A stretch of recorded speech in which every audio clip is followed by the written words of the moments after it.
Welcome everyone. This is the MasterClass. My name is Patricknazareth. I have around 30 years of experience in teaching and I'm here to help you with your doubts, should you have any. Today we look at the chapter The Elevator, written by the author William Sleator. William Sleator was born in 1945 and died comparatively recently in 2011.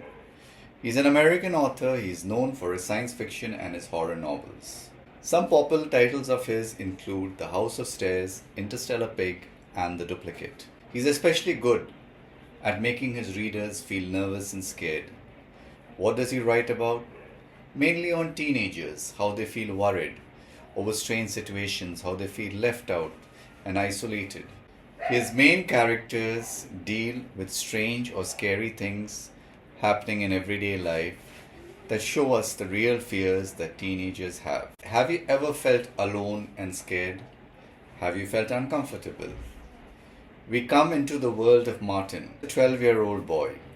He has just moved into an old apartment house with his father. The building is not new at all, and to top it all, he is staying on the 17th floor. How to get up there? He uses the elevator. The elevator is old, it is dimly lit. Paint is peeling off the walls. It's a small elevator. If more than two people get on it, it feels extremely cramped. Martin doesn't like the elevator at all. He feels uncomfortable each time he has to use it. It moves slowly, moves shakily, and its doors close with a clang that leaves him upset. He finds it so uncomfortable that he tries an alternative route. He takes the stairs. But the stairs themselves have no windows. The lights are very dim, and the cement is uncovered. His footsteps echo. It sounds as if somebody is following him. He doesn't wish to use the stairs also. He tries to overcome his fears because of the way his father treats him. He tells Martin to stop being weak, stop being cowardly, when Martin tries to explain to him why he takes the stairs. So in order to try and please his father, he tries to overcome his fears. He tries to use the elevator. One day, a lady whom he's never seen before, a very fat, plump lady, gets on the elevator when he is going to school. Normally, what happens in an elevator? In such a small place, people look away from each other. They try to avoid seeing each other. But this lady is intensely staring at Martin. Her eyes are fixed on him. This makes Martin even more uncomfortable. Why is this lady looking at me like that?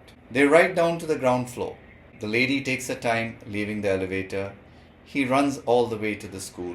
He's uncomfortable the whole day. He keeps on thinking about his encounter with this lady in the green coat. When he goes back to the house, the elevator is empty. He's going up, but at the third floor, the door opens, and who should be there? The same lady.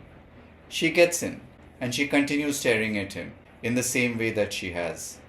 She presses the elevator button to go up to the 20th floor, which is the highest floor of the apartment house. He has to get off at 17. She doesn't give him much space. He somehow wriggles out and goes. But now, she knows where he lives. He has felt something very uncomfortable in the elevator as far as this woman is concerned. So even though he realizes he might not get any sympathy from his father, he feels he has to tell his father about the woman. And he does. But his father, predictably, doesn't understand what he is trying to say. He laughs at his fears. What is there to be frightened of if somebody gets on the elevator with you? The next day, when Martin tries to take the elevator to go to school, it opens and he sees the lady again. She smiles when she sees him. This makes him uncomfortable. To avoid her, he runs down the stairs. He is frightened. He is scared. He trips, he falls, he breaks a leg. His father takes him to the hospital. The ride is very quiet. His father is extremely angry that his son is not just a coward but a fool to boot. On the way back from the hospital, once his leg is in a cast, Martin feels comparatively safe. My father is with me. No one can hurt me. However, on the 9th floor, his father suddenly gets off, saying that he has to go visit Mrs. Pullman. Martin tries to move off with him, but is hampered by his broken leg. By the time he presses the elevator button for the 9th floor again, the elevator is moving and it stops at the 10th floor. Who is there? The mysterious fat lady in the green coat. She walks into the elevator, fixing Martin with a gaze. She calls him by his name. She laughs at him. And then, when the elevator begins to move, she pushes the stop button. Who are the characters in the story? Martin, the protagonist. He's a thin, nervous, 12-year-old boy, skinny and bad at sports. Martin's father. He is extremely dismissive of his son's concerns and is always criticizing Martin for being weak and cowardly. He's an unsympathetic man who works from home. The fat lady, we don't know her name, a mysterious personality. She makes life very uncomfortable for Martin and appears to be following him wherever he goes. The settings in the story: the apartment building is old, broken down and scary. The elevator inside the apartment building, just like the apartment, it is old, decaying, small and cramped. It has dim lights and dirty walls. The stairwell, dark stairs, no windows, very dim lights, and it feels just as scary as the elevator. Martin's home on the 17th floor. He feels safe there, but he is also alone. He lives there along with his father, who doesn't show him much sympathy. The hospital. We are taken there when Martin breaks his leg. The literary devices that I used. The third person limited point of view. We see everything the way Martin looks at it. We can understand his fear, we can understand his confusion. Foreshadowing. We can understand from the way the story is told that something will happen by seeing how uncomfortable Martin feels in the elevator from the start and how his own dad doesn't take his fears seriously. Symbolism. The elevator, it stands for Martin's fears and worries. It's a small, cramped space. Suspense and tension. The author makes us feel nervous. We don't know what the fat, mysterious lady is up to. She knows the floor Martin lives on. She knows his name. Who is she? What is she up to? That builds the suspense and the tension. Irony. Martin breaks his leg. Doing what? Trying to avoid using the elevator, which basically makes him forced to use only the elevator, where he cannot escape the woman and is more vulnerable as a result. There is characterization through dialogue. We are not told that Martin's father is emotionally cold towards him. We are not told how dismissive his father is towards him. We are shown it by the way he behaves, by the way he speaks to Martin. There is the description.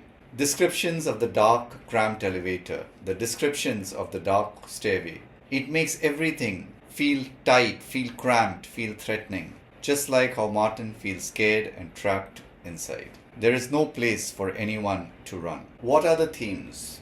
Fear and anxiety. Fear can be both real or imagined, but you should never ignore somebody's fears, because doing so could maybe put them in danger. Isolation and lack of support. Martin's father is of no help to him emotionally. He doesn't even try to understand Martin's point of view. Martin is forced to deal with his fears all by himself and hurts himself as a result. Bullying and vulnerability. Martin is a boy who gets picked on at school. He is bullied by the woman in the elevator. This shows us how weak people are often targeted. There is the coming of age. Young people, people like you, are always told, grow up and be brave, face your fears. But do you get the help that you need to face those fears, or are you just left out on your own? Powerlessness. Martin keeps getting stuck in situations where he cannot do anything to help himself. Things happen to him. He becomes more and more helpless. That's the lesson there for you then. I do hope I have been able to help.